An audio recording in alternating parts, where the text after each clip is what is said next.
আজ বাবার এই সাদামাটা মোবাইলের কভারটিকে নতুন সাজিয়ে তোলার পালা।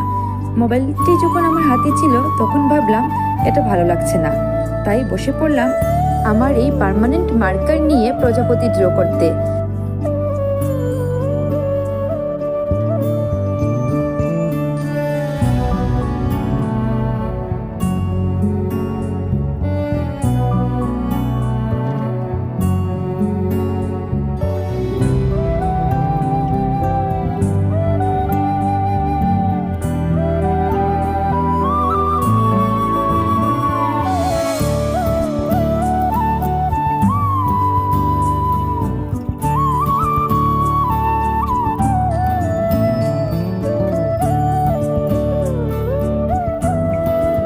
এটা আমার ফাইনাল লুক। আমার তো খুব ভালো লেগেছে আর বাবারও ভীষণ পছন্দ হয়েছে। Thank you for watching.